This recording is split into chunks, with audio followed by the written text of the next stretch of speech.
आइए अब मैं स्वागत और अभिनंदन करना चाहता हूँ। हमारे मध्य में आदरणीय दर्शनाचार्य विमलेश बंसल जी उपस्थित हैं।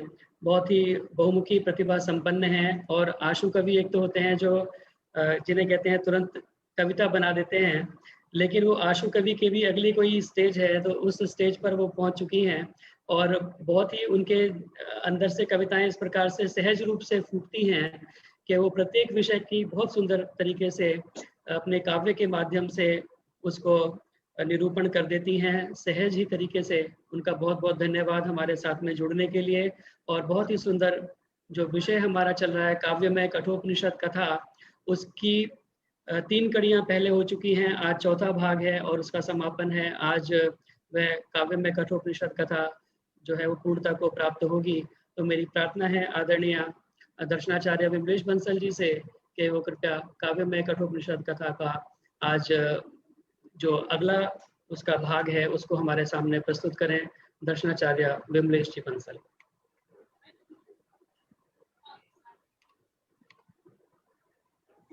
ॐ यो भूतं च भव्यं च सर्वं यश्चाधितिष्ठति स्वर्यस्य च केवलं तस्मै ज्येष्ठाय ब्रह्मणे नमः। तस्मै ज्येष्ठाय ब्रह्मणे नमः। ॐ नमस्ते अस्तु आयते नमो अस्तु परायते नमस्ते प्राणतिष्ठत आसीनायोत ते नमः। आसीनायोत ते नमः। आर्य समाज फरीदाबाद के इस साप्ताहिक सत्संग में आयोजित बहुत ही सुंदर संगोष्ठी के माध्यम से कठोपनिषद की यह काव्य में कथा चल रही है।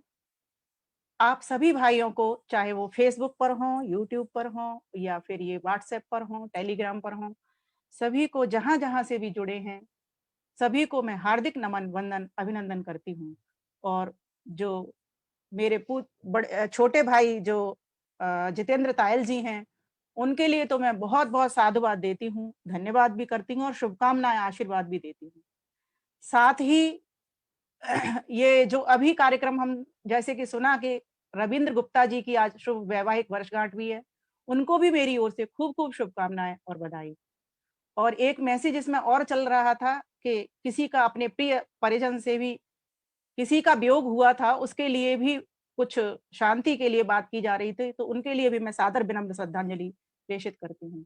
यह संसार है, इसमें कोई आ रहा है, कोई जा रहा है, किसी का विवाह हो रहा है, किसी के बालक उत्पन्न हो रहा है, ये सारे काम इस संसार में चलते रहते हैं।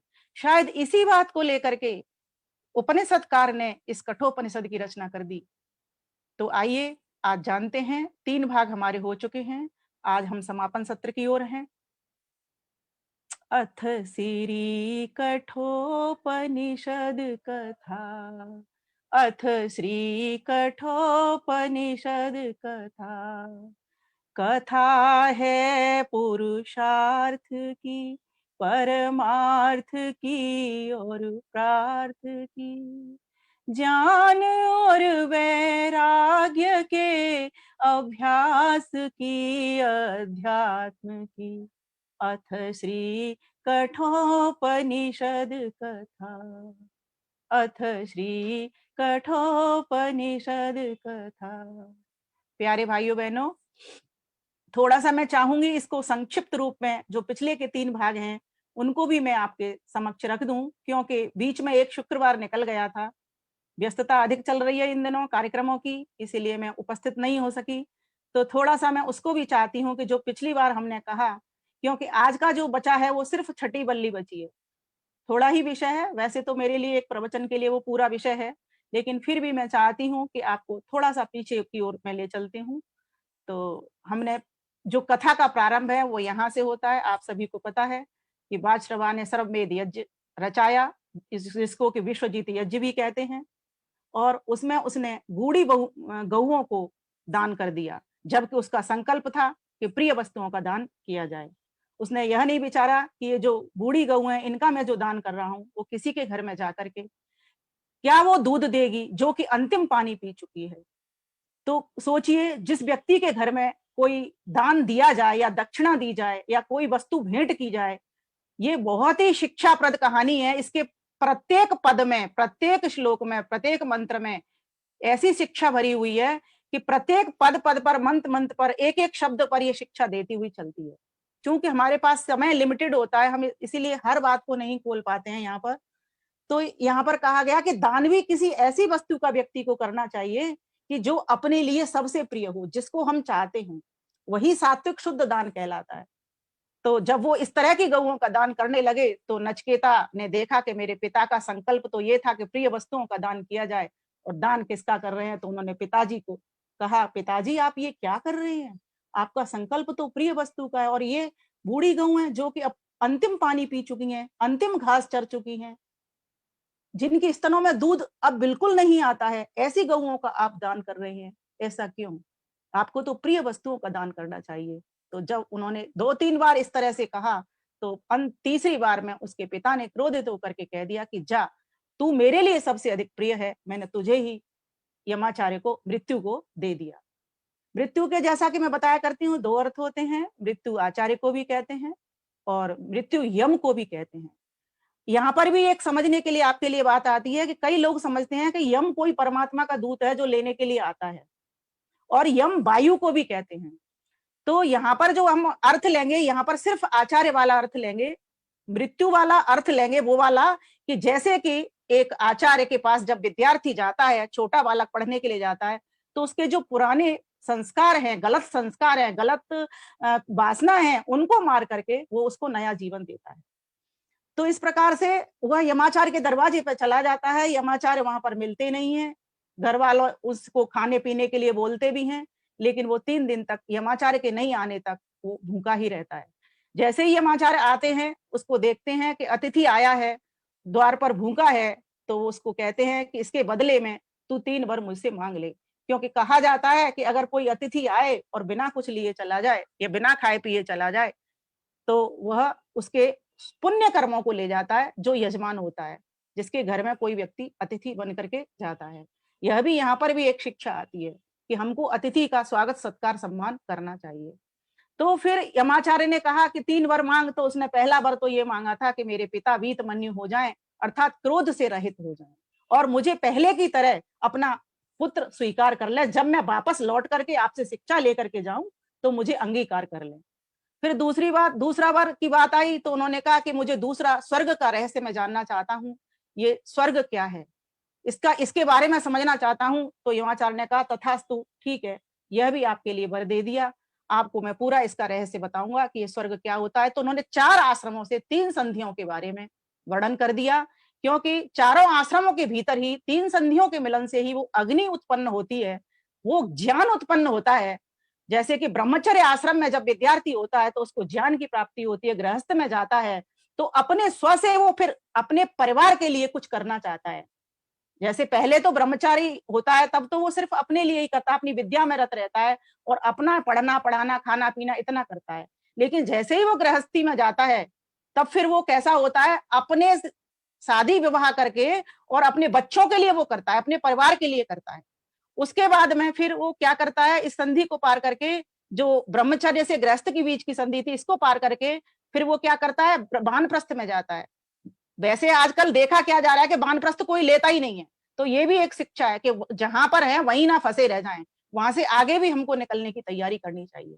तो कहा गया कि फिर उससे आगे वानप्रस्थी जब व्यक्ति होता है, तो अपने से अब फिर परिवार तक आया, परिवार से अब उसको समाज तक का भी चिंतन मनन करना चाहिए, कुछ समाज को भी देने के लिए उसको आगे बढ़ना चाहिए चिंतन मनन करते हुए। फिर उसके बाद में जो दूसरी अग्नि के बाद में वानप्रस्थ से जो संन्यास के को मिलाने वाली संधि है, उससे कौन सी अग्नि प्राप्त होती है, तो कहा कि उससे वो व्यक्ति सन्यासी होकर के परिव्राजक हो जाता है। अब वो फिर ना अपने लिए जीता, उस परिवार तो उसका होता ही नहीं है, पर अब वो सिर्फ समाज और समाज से बढ़कर के राष्ट्र के लिए और पूरे विश्व के लिए विचरण करता है। अब वो सिर्फ एक जगह सीमित नहीं रहता है, ये सब हमारे लिए, हमारे जीवन में धारण करने के लिए उपनिषदकार ने इस तरीके से प्रश्नोत्तर शैली में शंका समाधान के रूप में ये कथा बना करके प्रस्तुत की है। आज मैं आपको इसका सार बता रही हूँ कि इस प्रकार से हमको अपना जीवन देखना चाहिए कि अगर मैं गृहस्थ के 50 वर्ष पार कर गया हूं तो इसके बाद क्या मेरा सामाजिक जीवन है या नहीं है? नहीं है तो अभी और सामाजिक जीवन के कार्यों को हाथ में ले और आगे बढ़। क्योंकि कहा जाता है कि अगर इन अग्नियों में ना तपा जाए, इन ज्ञान की, ध्यान की अग्नियों में ना तपा जाए, तो व्यक्ति का फिर मनुष्य जन्म में आना सफल नहीं होता।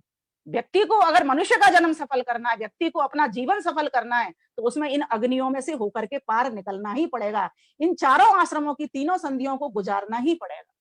तो यहाँ पर ये बात उसको सिखा दी, बता दी, तो उन्होंने कह दिया, नचिकेता को ये बात समझ में आ जाती है। तो श्रेय और प्रेय दो पथ बताए जाते हैं कि जो व्यक्ति प्रेय पथ पर चलता है वो प्रेय पथ का पथिक होकर के फिर वो बंधनों में बंधता चला जाता है। क्योंकि प्रेय पथ होता क्या है कि वो पहले तो सुंदर लगता है, अच्छा लगता है, प्रिय लगता है।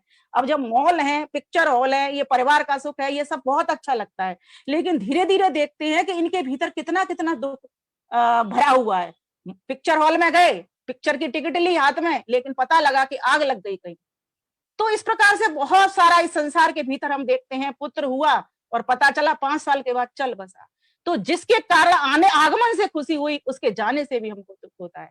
तो ये बातें उपनिषदकार बताता है कि ये समझने की है, इसीलिए विषय को इस तरह से प्रस्तुत किया गया है उस कथा में।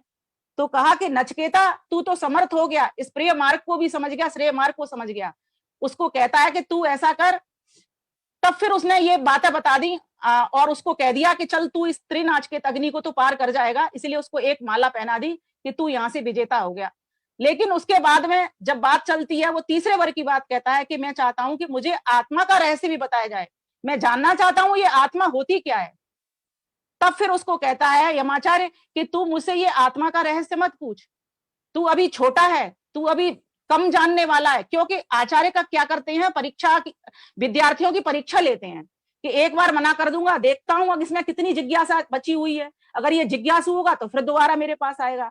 तो आचार्य उसकी परीक्षा ले रहे हैं। तो उसको कहते हैं कि तू मेरे पास तुझे आवश्यकता नहीं है, तू इसके बदले तो तू ऐसा कर, इस ज्ञान को छोड़ और सुंदर सुंदर स्त्रियां ले ले, अप्सराएं ले ले, धन दौलत ले ले, तुझे तो चक्रवर्ती सम्राट का भी पद मैं दे दूंगा, घोड़े ले ले, स्वर्ण रत्न जवाहरात ले ले, हीरे ले ले, मोती ले ले, सब ले ले, इसके बदले सारा सुख चैन जो भी सांसारिक वस्तुओं में होता है वो सारा तू ले ले, लेकिन इस आत्मा का रहस्य मुझसे मत पूछ। तब जाकर के फिर मैं, अब कथा जो मेरी हो गई है थोड़ी सी पूरी, फिर उसके बाद बहुत सारे विषय ऐसे आते हैं कि वो बताना चाहता है कि जीवात्मा क्या है, परमात्मा क्या है। तो जो जीवात्मा है वो कैसे उन्होंने वर्णन किया है आगे की तीसरी और चौथी वल्ली में कि ये शरीर एक रथ है, आत्मा इसका रथी है, बुद्धि इसका सारथी है, निर्णय लेने वाला है, मन लगाम है, और जो इंद्रियां हैं ये क्या है, ये घोड़े हैं, और ये विषय है वो क्या है, ये सड़क है जिसके ऊपर सरपट सरपट ये घोड़े, इंद्रियों रूपी घोड़े दौड़ते चले जा रहे हैं। तो जो अगर कुशल सारथी होता है, कुशल बुद्धि से निर्णय लेने वाला होता है, वो तो इन इंद्रियों को थाम लेता है और प्रिय मार्ग से श्रेय मार्ग की ओर ले जाता है, अपरा से परा की ओर ले जाता है, भोग से योग की ओर लेकर के चल देता है। और जो व्यक्ति इस प्रिय मार्ग का पथिक होता है, वो इन इंद्रियों को, इन घोड़ों को, क्योंकि उसका निर्णय ठीक नहीं है, विवेक वैराग्य उसके भीतर है नहीं, ध्यान ज्ञान की अग्नि उसके भीतर पैदा हुई नहीं, तो वो इन घोड़ों को पटक दिला देता है।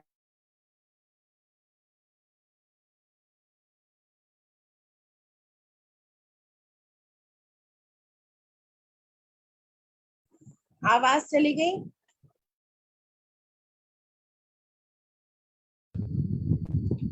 अभी वेट करिए, वो वापस जुड़े जाएंगे।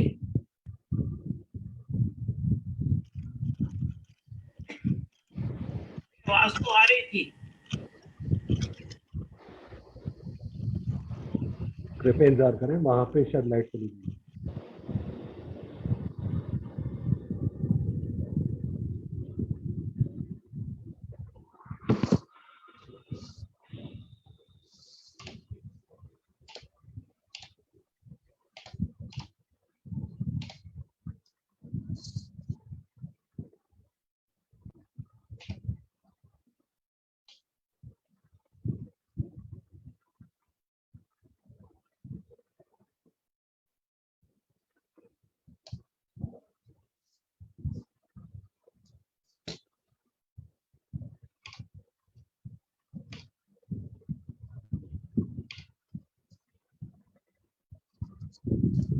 ओम ओम ओम ओम जी जी आ गया ओम। आवाज आ रही है?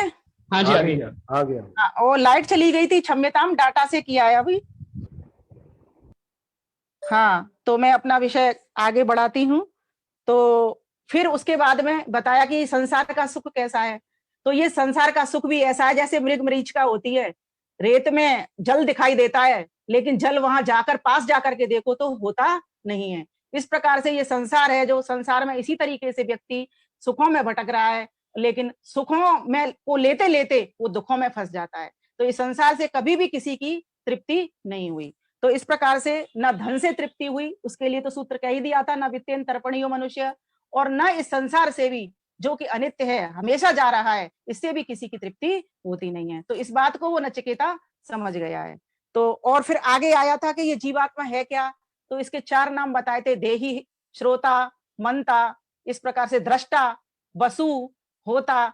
तो ये जीवात्मा के इतने सारे नाम इसमें आए थे, वर्णन में आए थे कि जीवात्मा देखने वाला होता है, मनन करने वाला होता है, सुनने वाला होता है, समझने वाला होता है। ये शरीर ना सुनता है, ना समझता है, ना देखता है। ये शरीर के धर्म तो अलग है, क्योंकि ये शरीर जड़ है और आत्मा चेतन है। तो इस प्रकार से इसका वर्णन हमने पिछली बार कर दिया था। और अब हमने एक चीज और कही थी इसमें कि 4 अवस्थाएं होती हैं व्यक्ति की। एक जागृत अवस्था होती है, एक स्वप्न अवस्था होती है, एक सुषुप्ति होती है, एक तुरीय अवस्था होती है। ये भी विषय आया था, क्योंकि ये विषय सब समझने के हैं। जागृत अवस्था में हमारे शरीर पूरा एक्टिव रहता है, हाथ पैर नाक मुंह सब कुछ देखता है, सुनता है, व्यक्ति सब कुछ करता है। लेकिन स्वप्न अवस्था में ये जो शरीर की बाह्य अवस्था, बाह्य करण है, ये तो सभी शांत रहते हैं, लेकिन जो मन और बुद्धि है वो एक्टिव रहते हैं, जिसके सहारे से आत्मा इन प्राणों का साथ लेकर के, क्योंकि प्राण तो निष्काम सेवक हैं, और फिर वो मन और बुद्धि की सहायता से स्वप्न देखता है, जो कि चित्त में उसके में स्टोर होता है। कुछ कहानी वहां से बनती है, कुछ इस जन्म के जो संस्कार लेता जाता है, कुछ कहानी वहां से जुड़ती है। तो इस प्रकार से फिर जागृत, स्वप्न और सुषुप्ति। सुषुप्ति अवस्था वो अवस्था होती है जिसमें ना बाह्यकरण कोई एक्टिव होते, क्रियाशील होते, और ना अंतःकरण, बस प्राण निष्काम रूप से चलते रहते हैं, क्योंकि वो तो श्वासों की जीवनी शक्ति है, और आत्मा तो चेतन है ही। तो बिल्कुल आत्मा फिर सुप्तावस्था में आराम से सोता है, सुबह उठ करके कहता है कि मैं बहुत ही आनंद से सोया। वो है वही जो स्वरूप होता है, वो बहुत सुंदर स्वरूप होता है।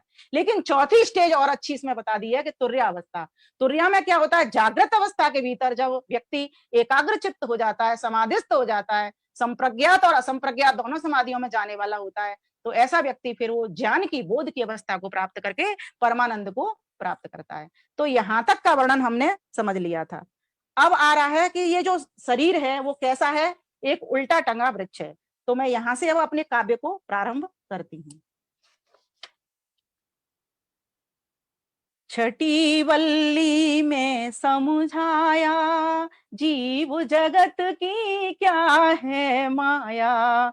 उल्टा देखे यह संसार, परमेश्वर से इसे न प्यार।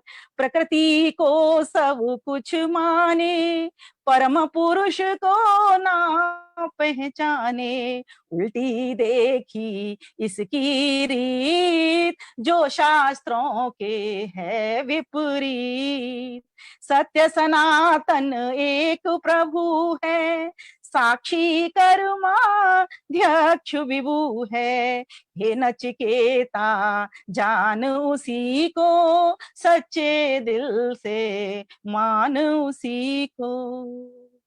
ऊर्ध्वमूल शाखाधम, ऊर्ध्वमूलो अवाक् शाख, एषो अश्वतः सनातनः। तदेव शुक्रम तद ब्रह्म, तदेवामृत मुच्यते। ऊर्ध्वमूल शाखाधम, अश्वत वृक्ष महान। अस्ति भाति अवसान इति, इसका तू पहचान। आज रहे कल ना रहे, गच्छति है जगत।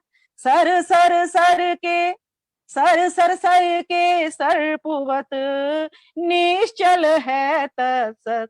बोलो भाई जय नचिकेता की, बोलो भाई जय नचिकेता की।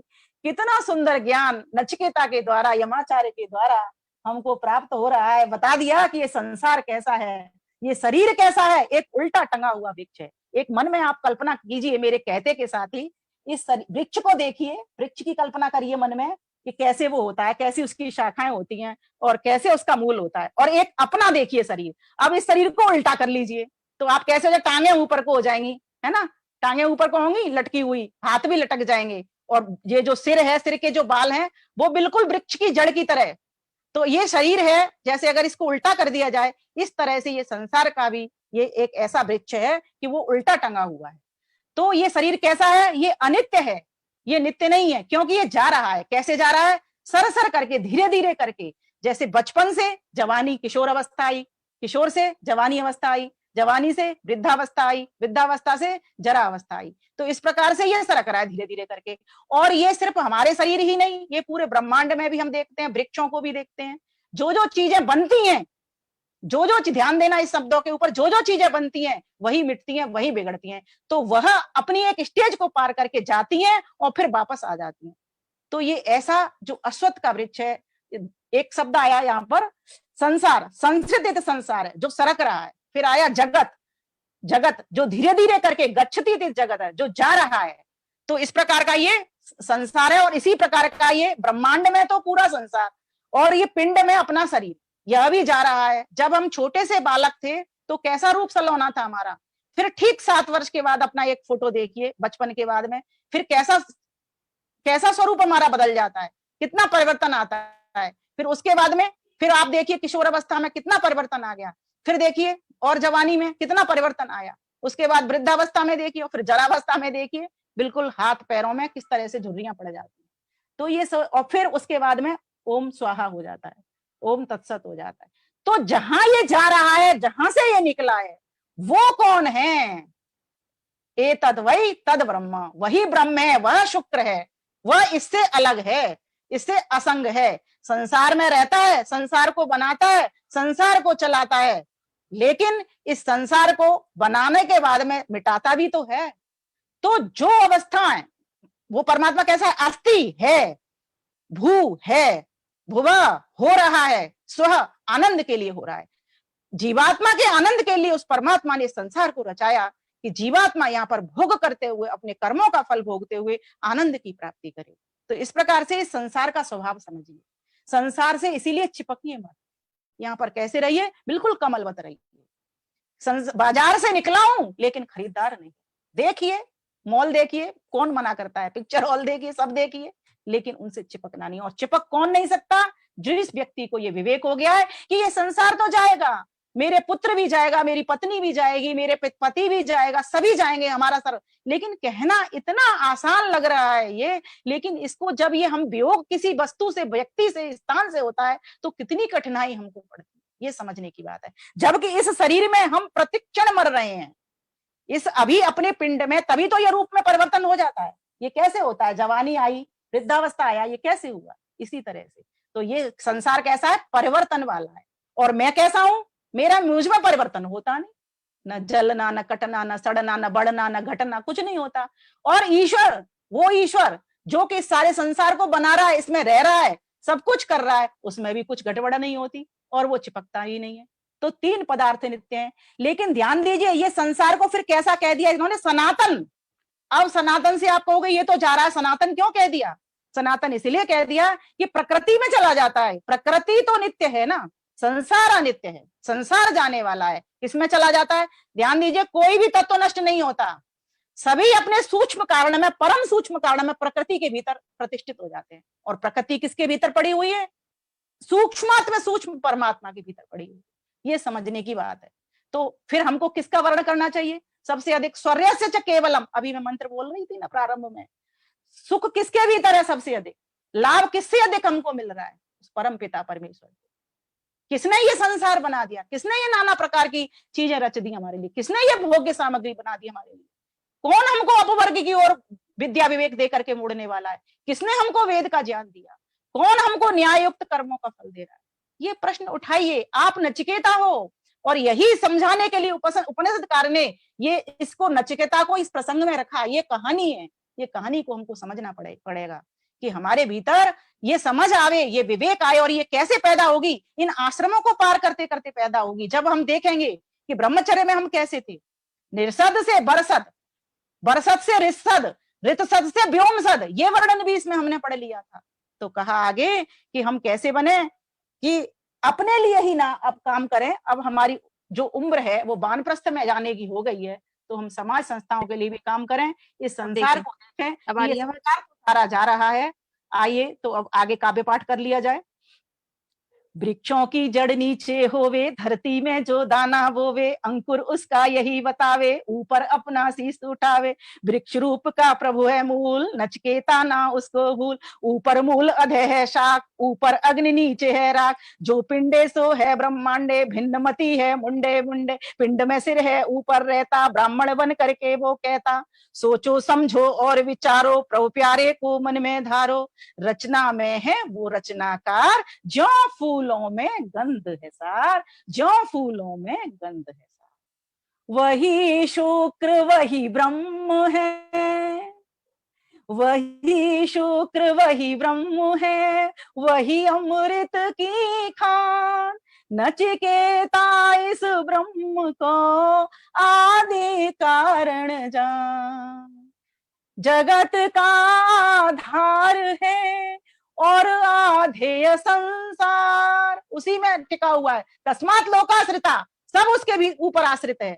जगत का ये आधार है और आधेय संसार, व्यापक व्याप्य के न्याय से उससे करना प्यार। बोलो भाई जय नचिकेता की, बोलो भाई जय अमाचार्य की, बोलो भाई जय उपनिषदकार की।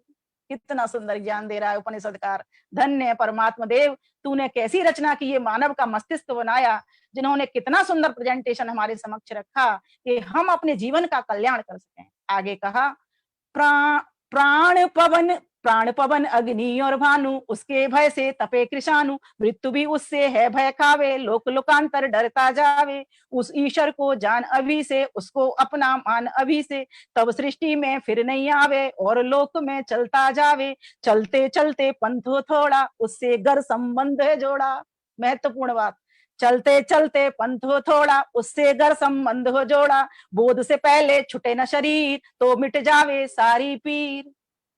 अगर व्यक्ति को बोध हो जाए उसके बाद में शरीर छूटता है तब तो ठीक है, बोध हुआ नहीं और शरीर ये छूट गया तो जैसी चद्दर ओढ़ी थी वैसी की वैसी धर दी। तो क्या तो हमने कमाई की और क्या हम इस संसार को दे करके। तो कहा कि बोध से पहले छूटे ना शरीर। ध्यान देना, इस शरीर की सुरक्षा भी, ये गाड़ी की सुरक्षा भी बहुत जरूरी है, ये छूट न जाए। या फिर अगर तुम में ताकत है तो अभी अभी अभी उसका प्रत्यक्ष कर सकते हो। आप लग पड़ो विवेक में, वैराग्य में, ध्यान में, ज्ञान में, उसके अभ्यास में, पुरुषार्थ में। अष्टांग योग पर चलने की ताकत अगर है तो उसका चलना शुरू कर दो। सबसे सत्य बोलो, सबके साथ प्रेम का व्यवहार करो, सबके साथ में अच्छा व्यवहार, न्याय संगत व्यवहार करो। जो जो उचित हो, जैसा अपने लिए व्यवहार चाहते हैं वैसा व्यवहार करो। अपरिग्रही बनो, ईश्वर प्रदान करने वाले बनो, शौच को जीवन में अपनाओ, धारण करो, संतोष लाओ, सहनशीलता लाओ, धैर्य लाओ, विकसित करो। तपस्वी बनो, विद्या और तप इन दोनों से अपने जीवन को भर लो। मनुस्मृति कहती है ना, विद्या तपोभ्याम भूतात्मा। कैसे शुद्ध होती है ये आत्मा? विद्या और तप के द्वारा होती है। तपस्वी व्यक्ति जो होते हैं, सत्यार्थ प्रकाश में भी इसका वर्णन मिलता है कि जो तपस्वी व्यक्ति होते हैं वही परमपिता परमेश्वर को प्राप्त कर सकते हैं। तो कहा इसमें मृत्यु भी उससे भय खावे, सभी उसी से भय खा रहे हैं। प्राण पवन अग्नि और भानी, उसके भय से तपे कृषाणु, मृत्यु भी उससे भय खावे, लोक लोकांतर डरता जावे। उस ईश्वर को जान अभी से, उसको अपना मान अभी से। अब ये भय, अब आप कहोगे ये जो तो जड़ चीजें हैं, इसको भी समझ लो थोड़ा सा। ये जड़ चीजें भय कैसे खाती हैं? सभी की सभी मर्यादा में है। एक मनुष्य ऐसा है स्वतंत्रता से वह क्या करता है? मर्यादा का उल्लंघन करता है। इसीलिए मंत्र कितना सुंदर आता है वेद के भीतर, अभयम मित्राद अभयम। सभी दिशाओं को, उपदिशाओं को, मित्रों को, शत्रुओं को, सभी को अच्छा व्यवहार करें, जैसा अपने लिए चाहते हैं वैसा व्यवहार करें। कभी भी किसी के साथ में मर्यादा का उल्लंघन ना करें। मर्यादा पुरुषोत्तम राम की अभी रामनवमी भी आ रही है, वह भी हमको यही संदेश देगी कि अपनी मर्यादा, अगर स्त्री हैं, पुरुष हैं, या अपने किसी वर्ण में प्रतिष्ठित हैं, या अपने आश्रम में प्रतिष्ठित हैं, अपने आश्रम को देखें, वर्ण को देखें, उस प्रकार से अपने शरीर को देखें कि मैं स्त्री हूं, मैं पुरुष हूं, उस प्रकार से अपनी अपनी मर्यादा में हम सभी रहना सीखें। अगर हम नहीं रहते हैं तो समझो फिर हम उस ईश्वर से नहीं डर रहे। सभी किसी से मत डरो, लेकिन उस एक ईश्वर से, परमात्मा से डरो। तो जो व्यक्ति उसकी मर्यादा में चलता है वही उसका आज्ञाकारी पुत्र होता है। सभी जब जड़ तत्व भी जिस व्यवस्था में परमेश्वर ने रख दिए, वे सारे की सारे उससे डरते हैं, सभी की सभी मर्यादा में रहते हैं। प्राण पवन अग्नि और भानु उसके भय से तपे कृषाणु, मृत्यु भी उससे ही भय का, लोक लोकांतर डरता जावे, उस ईश्वर को जान अभी से, उसको अपना मान अभी से, तब सृष्टि में फिर नहीं आवे और लोक में चलता जावे, चलते चलते पंथ हो थोड़ा, उससे अगर संबंध हो जोड़ा, थोड़े से समय में ही उस परमेश्वर का दर्शन तुम कर सकते हो। यहाँ पर ये बताया जा रहा है ये तत् वही तत् ब्रह्म, के वो ब्रह्म कौन है और कैसे वो प्राप्त होता है। तो कहा कि त्रिनाचिकेत अग्नियों को पार करके वो प्राप्त होता है। उसका स्वरूप का वर्णन यहाँ पर खुलता चला जा रहा है। और किस तरह से प्राप्त होता है? चतुस्थान में दर्श हो नचिकेता भगवान, पहला आत्मन लोक है निर्मल दर्पण जान, दर्शाए प्रतिबिंब यह और चमकाए रूप भैया, और चमकाए रूप बहिना, और चमकाए रूप, ऐसा आत्मन लोक है अद्भुत और अनूप। तो ये आत्मन लोक क्या है? इस आत्मन लोक अपनी आत्मा, जो व्यक्ति अपनी आत्मा को इसको समझने का प्रयास शुरू कर देता है, समझो वो आत्मन लोक में प्रतिष्ठित हो जाता है। वो ऐसे अपने भगवान को देखता है जैसे कि दर्पण में हम अपने चेहरे को देखते हैं। दूसरा लोक पितृलोक दूजा है लोक, जिसमें पूज्यों का आलोक, जब तक संग रहे पूज्यों का, रंग नहीं चढ़ता दूजों का। ज्ञानी लोगों के पास, बड़े लोगों के पास, माता पिता के पास बैठना सीखें, उनकी सेवा सत्कार करना सीखें, उनसे उनके जीवन का अनुभव लेना सीखें। आज हमारी गलती क्या होती है कि हम उन लोगों को समझाते हैं, उनसे लेने की बजाय उनसे ग्रहण करिए, जितना ले सकते हो उनसे ज्ञान लीजिए, और जितना दे सकते हैं उनको सेवा दीजिए, उनको सत्कार दीजिए, उनको मान दीजिए, उनको सम्मान दीजिए, तब तुम दूसरे लोग को चढ़ सकते हो। यहाँ पर मैंने एक चीज देखी इस पूरी कठोपनिषद कथा के भीतर, मंजिलें पार करने की बात कही। ब्रह्मचारी गृहस्थ में जावे, गृहस्थ से वानप्रस्थ में, वानप्रस्थ से संन्यास में। जिस व्यक्ति ने ये चारों आश्रम अच्छे प्रकार से, जैसा कि वेद ने कहा वैसे तप लिए हैं, समझो वो व्यक्ति परमात्मा को प्राप्त कर गया है। कई लोग कहते हैं कि सन्यासी होकर के ही हम परमात्मा को प्राप्त कर सकते हैं। सन्यासी का मतलब ये नहीं कि भगवा वस्त्र पहन लिए, हम गृहस्थी होकर के भी भगवा वस्त्रों जैसे सूर्य के समान प्रकाशित हो सकते हैं। गृहस्थ धर्म तो, गृहस्थ आश्रम तो चारों आश्रमों की पूर्ति करने वाला है, चारों आश्रमों को ज्ञान भी देने वाला है। मैं भी तो एक गृहस्थ आश्रम की हूँ, आप भी तो गृहस्थ आश्रम के हो, यहाँ जितने भाई बहन जुड़े हुए हैं सभी गृहस्थ आश्रम के हैं। हम इसी में से चमकना है हमको, तो समझो हम सन्यासी भी इसी में हो सकते हैं। हमें इसी में से मनन करना है, चिंतन करना है, हम वानप्रस्थी भी यही हो सकते हैं। यही हमको विद्या ग्रहण करनी है। ब्रह्मचारी की मेरे हिसाब से तो कोई उम्र होती नहीं, विद्यार्थी की कोई उम्र नहीं। बहुत से लोग 80-80 साल में जाकर के डॉक्टर बनते हैं, उनको डॉक्टर की उपाधि मिलती है। मत छोड़ो पढ़ना, मत छोड़ो बढ़ना, मत छोड़ो उन्नति करना, खूब बढ़ना है हमको। मत देखो इस शरीर को, देखना है तो बस इसको इतना ही देखना है कि इस शरीर से, इस शरीर का एक तो मैं संरक्षण करूं, पोषण करूं, अच्छा पोषण दूं, शुद्ध सात्विक भोजन कराऊं इसको, और इसके अपने मन के भीतर शुभ भावनाएं उठाऊं, आत्मा को इस विद्या से, विवेक से बलवती बनाऊं। इस प्रकार से मैं अपने शरीर को फिट रख सकता हूं। तो यहाँ पर आगे कहा कि पितृलोक, पितरों का सम्मान करने वाले बनो, अपना सम्मान करने वाले बनो स्वयं का। तीसरा लोक गंधर्व कहाता, जिसमें अद्भुत ज्ञान सुहाता। चौथा लोक है ब्रह्म का लोक, जिसमें भय नहीं रोग न शोक। तीसरा लोक गंधर्व लोक कहा गया है। वो गंधर्व लोक क्या है? वो वानप्रस्थियों का, मुनियों का, ज्ञानियों का लोक है। और चौथा लोक है ब्रह्म का लोक, वो ध्यानियों का लोक है, योगाभ्यासियों का लोक है। तो हमें इस लोक में भी जाना है।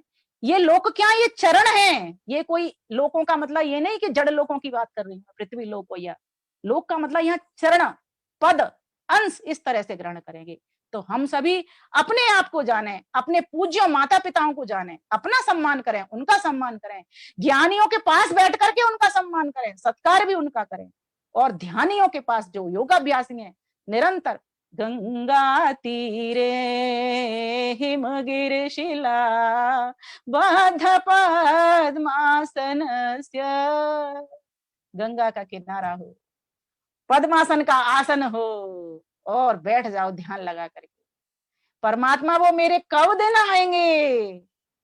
जब मैं तुझ में प्रतिष्ठित हो पाऊंगा और जब बूढ़े बूढ़े हिरन आकर के मेरी देह को मम देह को जावेंगे। हे परमात्मा देव वो कब दिन आएगा? वो दिन मुझे क्यों दूर हो रहा है मुझसे? परमात्मा देव ऐसी जिज्ञासा उठाइए, ऐसे नचिकेता बनिए। ये कथा कह रही है, मैं तो नहीं कह रही, मैं तो उसकी बात को पहुंचा रही हूँ। उपनिषदकार लिखता है कि नचिकेता बनने के लिए नचिकेता की कथा को पढ़ो। उसने 3 अग्नियों को तपा, आचार्य के पीछे पड़ गया, मुझे तो विद्या लेनी है तो लेनी ही है और आपसे लेनी है। बहुत टरकाने की कोशिश की कि चला जा यहाँ से, तुझे बहुत दे दूंगा इसके बदले, लेकिन वो नहीं मानता है। तो कहा इन चारों लोगों को जानो, 3 लोक हैं मंजिल तो 3, चौथे में तू ब्रह्म को चीन, ध्यान योग है इसका नाम, निश्चय पहुंचाए ब्रह्मधाम, छाया तप की तरह पृथक पृथक हो दर्श। तब क्या होता है जब ब्रह्मलोक में आ जाते हैं, अर्थात जब हम योगी बन जाते हैं, तब क्या होता है? उसका कैसे श्रवण मनन चिंतन करते हुए साक्षात्कार होता है। तो ये बताया, छाया आतप की तरह, धूप छाया की तरह अलग अलग स्पष्ट साफ दिखाई देने लग जाता है कि ब्रह्म कौन है, संसार कौन है और मैं कौन हूं। जैसे कि धूप की जो छाया होती है उसका पता लग जाता है कि धूप है तो यहाँ छाया है। उस परमेश्वर के कारण ही ये सारा संसार बना हुआ है, आच्छादित है। तो कहा छाया तप की तरह पृथक पृथक हो दर्श, जग छाया तप प्रभु से मिलकर हो हर्ष, इंद्रियाणाम पृथक भावम उदय अस्त विनाश। इन इंद्रियों का होता है अस्त और विनाश, तो अवसान इनका होता है, क्योंकि ये बनी है, ये मिटेंगी। इंद्रियाणाम पृथकम भावम उदय अस्त विनाश, आत्म तत्व निश्चय पृथक जिसका ना हो नाश। बोलो भाई जय नचिकेता की, बोलो भाई जय यमाचार्य की। इंद्रियों से मन परम है, मन से बुद्धि जान। कौन किससे सूक्ष्म है, किससे किसकी महत्व अधिक है, ये समझने की बात है। इंद्रियों से मन परम है, मन से बुद्धि जान, बुद्धि से परमात्मा, उससे अव्यक्त महान। अव्यक्त से परम पुरुष कहा, जिसको उसका ज्ञान, अमृत पद निश्चल उसे देता है भगवान। इस बात को समझ लो, ये जो इंद्रियां है ना, ज्ञान इंद्रिय, कर्ण इंद्रिय, ये जितने भी इंद्रियां हमारी 5 ज्ञान इंद्रियां, 5 कर्म की इंद्रियां, इनसे कौन है? तो मन जो जिनका स्वामी है, इससे कौन सूक्ष्म है? तो कहा बुद्धि, क्योंकि बुद्धि निर्णय लेती है। बुद्धि से भी कौन है सूक्ष्म? तो कहा कि अव्यक्त प्रकृति, प्रकृति से भी और आगे चले जाएंगे तो कौन है? तो कहा आत्मा। फिर आत्मा से भी और सूक्ष्म कौन है? सूक्ष्म, जिसके भीतर आत्मा भी पड़ी है, प्रकृति भी पड़ी हुई है, तो वह परमात्मा है, वही सूक्ष्म आत्मा है। हे नचिकेता, उसको तू जान, उसको तू पहचान, उसका तू बोध कर, उसका तू अनुभव कर, उसको तू ज्ञान में ला। तो आगे का, इंद्रियों की जग यात्रा भौतिक, इसमें नजर न आवे कौतुक, इससे उत्तम है अध्यात्म जिससे रहता है परमात्मा। इंद्रिय सुख तो क्षणिक ही जानो, इसको सच्चा सुख नहीं मानो। इंद्रियों से करो प्रत्याहार, आनंद लोक में करो विहार, बाएं आंख ना उसे दिखाए, अंतः साक्षी उसे प्रकटाए। अनुभव से जो है लख पाता, वह सच्चा अमृत पद पाता, वह सच्चा अमृत पद पाता। अब ये भी समझने की बात है। फिर कथा तो मेरी मुझे लगता रहते हुए दिख रही है, पर फिर भी कहूंगी मैं इसको, आज मैं पूरा कर ही दूंगी। तो इसमें कहा गया कि जो इंद्रियां हमारी बनी है, ये आंख, नाक, कान, ठीक है, इनसे परमात्मा नहीं दिखता। अब क्यों नहीं दिखता, ये प्रश्न आता है। इनसे इसलिए नहीं दिखता क्योंकि किससे बनी है? ये जड़ तत्वों से बनी है, पंचभूतों से बनी है। तो पंचभूतों से तो क्या सामान दिखता है? ये पंच भौतिक जो भी ब्रह्मांड में सामान है वो दिखता है। तो वो किससे दिखेगा? वो चेतन आत्मा से दिखेगा, क्योंकि परमात्मा भी चेतन है, वो भी चेतन है। दोनों जन्म जन्मांतर के साथ रहने वाले साथी हैं। प्रकृति जड़ जड़ है। तो बस ये समझने की बात है मूल मुद्दे की यहाँ पर, कि किस प्रकार से वो दिखेगा। जिस इन आंखों से नहीं दिखेगा, आंख जिनको देखना चाहती है वो ऐसा ब्रह्म है, और वो अमृत है, अमर है। उस ब्रह्म को तू पहचान। वो इन आंखों को बनाने वाला निर्माता है, इन आंखों में तू बसा भी उसको सकता है, ऐसा वो ब्रह्म है। और वो अमर है, वो मरता नहीं है और ना कभी वो बनता। फिर आगे कहा, पांच इंद्रियां मन छठा बुद्धि का हो योग, परम गति तब ही मिले भटकावे नहीं भोग। ना मन वाचा चक्षुषा होता उसका बोध। मन, वाणी और नेत्र। ना मन वाचा चक्षुषा होता उसका बोध, या युक्ति से सिद्ध हो या दृढ़ निश्चय शोध। बोलो भाई जय नचिकेता की, बोलो भाई जय यमाचार्य की, बोलो भाई सब भक्तों की जय। तो कहा कैसे वो प्राप्त होता है, उसको ये निश्चय कर लो कि कोई सत्ता है और वो सर्वत्र है, सर्वव्यापक है, सर्वांतर्यामी है, सर्वशक्तिमान है। बस इतना उसका बोध कर डालो। और सर्व रक्षक है, सबकी रक्षा कर रही है, सबकी दाता है, सबको दे रही है। तो अस्थि से उपलब्ध हो जावे।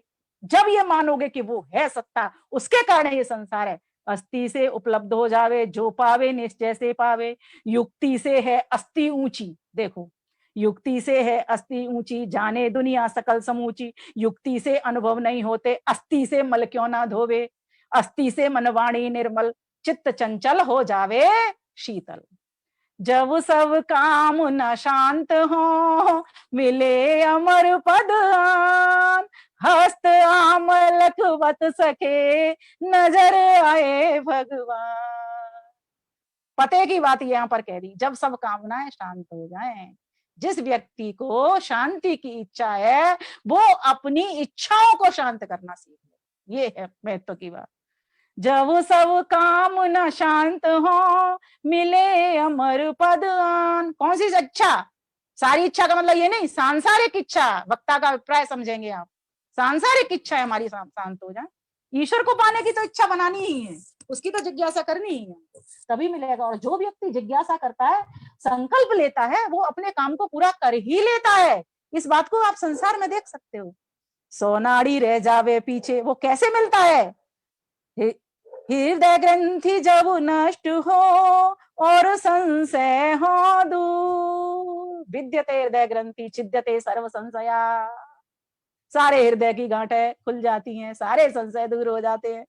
हृदय ग्रंथि जब नष्ट हो और संशय हो दूर, क्षणभर में अनुभव मिले हाजिर और हुजूर। बोलो भाई जय नचिकेता की, बोलो भाई जय नचिकेता की। अब देखो, जब योगी जो होता है, उसकी जो गति होती है अंतिम, वो कैसे होती है? हम सभी सामान्य लोगों की, हम जब मरेंगे, शरीर को छोड़ेंगे, मरेंगे ना, शरीर को छोड़ेंगे, तो आत्मा हमारी जो छिद्र हैं सभी से निकल जाएगी, जो दिखाई दे रहे हैं। लेकिन योगी की आत्मा इस सिर को फाड़ करके, इसको बोलते हैं। तो यहाँ पर यही बता रहा है उपनिषदकार, जो नाड़ी मूर्धा को जावे, नचकेता सुषमन कहलावे। 100 नाड़ी रह जावे पीछे और सुषमन से नीचे नीचे 101 नाड़ियां होती हैं। अब हमने तो इसका अनुभव किया नहीं है, पर जो लिखा हुआ है शास्त्र में वो बता रहे हैं कि 100 नाड़ी रह जावे पीछे और सुषमन से नीचे नीचे। इड़ा, पिंगला और सुषुम्ना, ये 3 नाड़ियों का वर्णन शास्त्र के भीतर आता है। और कहते हैं ये सुषुम्ना नाड़ी ही है जो यहाँ पर जाती है, यहाँ से सहस्त्रार चक्र पर खुलती है, ब्रह्म मूर्धा में जाती है। तो कहा 100 नाड़ी रह जावे पीछे और सुषमन से नीचे नीचे, मृत्युलोक में लावे सारी, धीरे धीरे बारी बारी। सुषमन जन्म मरण को नासे, अमृत पद को यही प्रकाशे। चक्रों में 2 चक्र महान, मूलाधार सहस्त्र चक्र जान। मूलाधार जो नीचे ही सबसे नीचे होता है, जिसको बंद करके लगाते हैं, और सबसे नीचे से लेकर के ब्रह्मचारी व्यक्ति उसको ऊपर की ओर खींचता है। तो यहाँ पर कहते हैं वो ज्ञान को प्रतिष्ठित करता है, इकट्ठा करता चलता है, जो अपने वीर्य को नष्ट नहीं करता, जो अपने स्त्री रज को नष्ट नहीं करती। ऐसे लोग ही विवेकी होते हैं, ज्ञानी होते हैं, ऊर्ध्वरेता, इसीलिए उनको ऊर्ध्वरेता शब्द से भी कहा गया है। तो ऐसे लोग जो योगी लोग होते हैं, उन लोगों की आत्मा यहाँ से फोड़ करके निकलती है। तो कहा सुस्मन जन्म मरण को नासे, अमृत पद को यही प्रकाशे, चक्रों में 2 चक्र महान, मूलाधार सहस्त्र चक्र जान, ऊर्ध्वरेता हो वे सुस्मन से, सहस्त्रसार भी हो सुस्मन से। तो ऊर्ध्वरेता होकर के इस यहाँ पर सहस्त्र चक्र से उसका आत्मा निकल जाता है। पुरुष विशेष वो ब्रह्म है, योग कहे ईश्वर, सुन नचिकेते ध्यान से और हो जाए अमर। यह उपदेश दिया तुझे अब इसका अवसान, यह उपदेश दिया तुझे अब इसका अवसान, चल उठ जा घर आपने भला करे भगवान। बोलो भाई जय नचिकेता की, बोलो भाई। कितना सुंदर उपदेश दिया है, वाह वाह वाह। नचिकेता उठ घर कर आया। अब नचिकेता घर जा रहा है, पूरी शिक्षा ले ली, पारंगत हो गया, पूरी तरीके से परिपक्व हो गया। अब अपने पिता के पास पहुंचता है। नचिकेता उठ घर कर आया, बाजसवा ने कंठ लगाया, उसका क्रोध हुआ था दूर, ज्ञान मिला उसको भरपूर, उसके सारे संशय नासे ज्ञान प्रकाशे, आत्मन और स्वर्ग का ज्ञान, ब्रह्म और विज्ञान का ज्ञान, आत्मन और स्वर्ग का ज्ञान, ब्रह्म और विज्ञान का ज्ञान, सर्ववेद का जाने वेद, जैसा कहते शास्त्र और वेद, मिटा भेद भव भ्रम है भारी, वेद ज्ञान जब हुआ संचारी, अमृत रस झर झर झर आया, अमृत रस झर झर झर आया, बाज श्रवाजी भर कर के नाया, बाज श्रवाजी भर कर नाया। नचिकेता भी हुआ प्रसन्न, पितृ यज्ञ उसका संपन्न, पितृ यज्ञ उसका संपन्न। जन जन जग का बाज श्रवा, पंक्तियों पे ध्यान देंगे। जन जन जग का बाज श्रवा, बिरला हो नचिकेत, जो जन जन नचिकेत हो, जो जन जन नचिकेत हो, कभी न आवे खेत।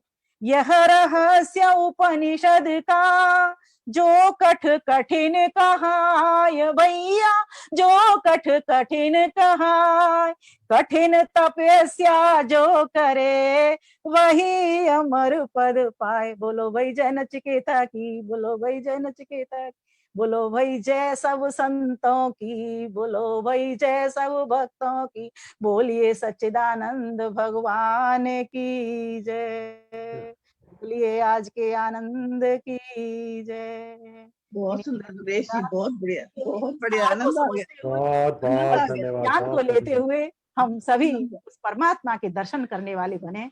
बहुत कठिन नहीं है, असंभव नहीं, बहुत बढ़िया, थोड़ी सी तपस्या की आवश्यकता है। बहुत तो बढ़िया, अस्त में बहुत रहते बढ़िया। हुए हम वानप्रस्थी भी बन सकते हैं, सन्यासी भी बन सकते हैं। इसीलिए मत सोचो कि उसने भगवा पहने है, मेरे पास श्वेत वस्त्र है। नहीं, श्वेत वस्त्र संध्या के भीतर तो मंत्रों में भी कहा जाता है श्वेत हो जाए, मन से श्वेत होना है ना, वस्त्रों से क्या फर्क पड़ना। तो बाहर के ओढ़ने हैं, ये भी तो अनित्य हैं, ये भी तो सब फटने वाले, जर जर होने वाले हैं। इसलिए हम सभी इस शुद्ध ज्ञान को, वेद के ज्ञान को और वेदानुकूल ये जो उपनिषद है, महर्षि दयानंद सरस्वती ने प्रमाणित किया इन 11 उपनिषदों का, इन सभी का ज्ञान लेने वाले हैं। बहुत बढ़िया। ईशोपनिषद की कथा और केलोपनिषद की कथा भी मेरी तैयार हो चुकी है।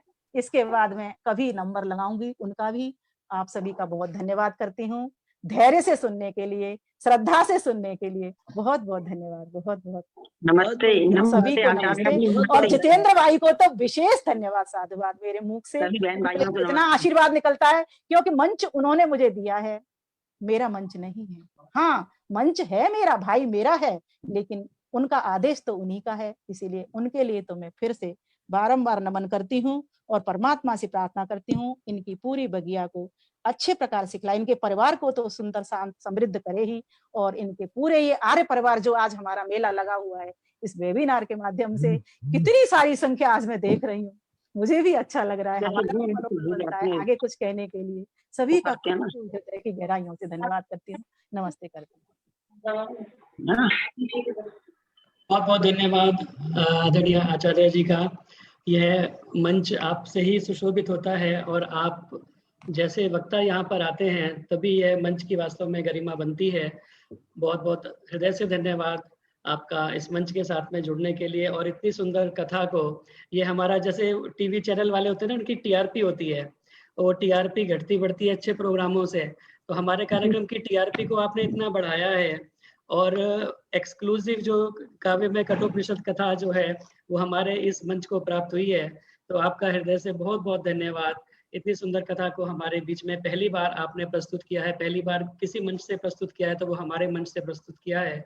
तो आपको बहुत बहुत हृदय की गहराइयों से धन्यवाद।